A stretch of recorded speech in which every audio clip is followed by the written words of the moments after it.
So basically, G and I met through a mutual friend. Honestly, not super long ago. It was a couple months ago, a right? couple months ago. Like one of my closest. I think November maybe. Yeah, it would have been something like that. It was one of my closest friends who moved to Sydney and then met him, and then he came up to Brisbane, and then we had a Korean barbecue, got fat as hell, and it was a wonderful night. We ate a lot of meat. We ate a lot, a lot of Wagyu. We got to go back to that place. Oh, though. for sure, absolutely. No, like really soon. It was the same one that we went. Yeah, the Sunnybank one. That's a good Where one. the customers, they don't make money out. No, he's so. But no, they make money off freaks like him. Yeah. Mate, he ate like one plate. No, Sam, what are you doing? I Viv didn't ate eat one more than- plate. I just didn't eat any Wagyu.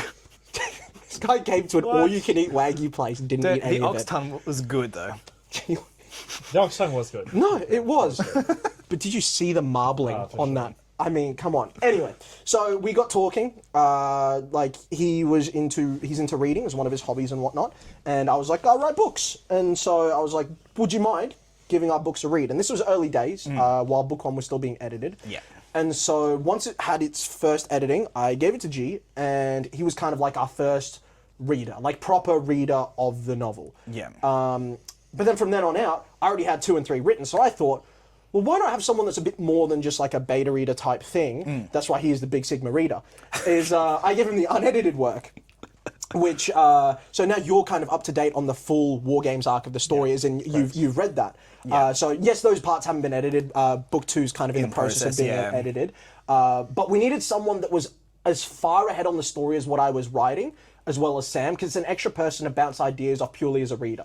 Plus, also having that person who doesn't have like the knowledge of what's coming next, like Exactly, we do. exactly. Because then we can bounce it off, and it's like from everything you've read so far, without knowing the future, we can be like, how would this seem to you? Yeah. You know what I mean? So what's that been like for you? Like getting your hands on, I mean, unedited work, but like this kind of new project and whatnot. What's that kind of been like for you? It's been awesome. I think for me, like the best part is that like this is a sort of book that I've been looking like. This is like the exact vein of the stuff that I try to read. Right. So like you've got like male protagonists. Like there's fighting. There's a sort of a tiered fight like power system. There's elements of progression. It's sort of got everything that I like reading in general. That it's like if someone went into my head and was like, okay, what's like a book? Let's like combine all like the favorite elements of all the different books you've read and like make it into one thing. And so that's how it felt for me. So that was really cool. Hell yeah. Yeah, and even unedited. I know the thing is with me. I have a very high. I didn't really notice it was unedited. Obviously, there'd be like. See, that's why he's my new best friend, because he proves to me that Sam's work is useless and he takes way too long for absolutely no reason, because my work is completely passable. But I will put the caveat there that I have a very high tolerance for. Yes, because you do read foreign books, don't you? Yeah, I read a lot of translated Chinese novels. So yeah.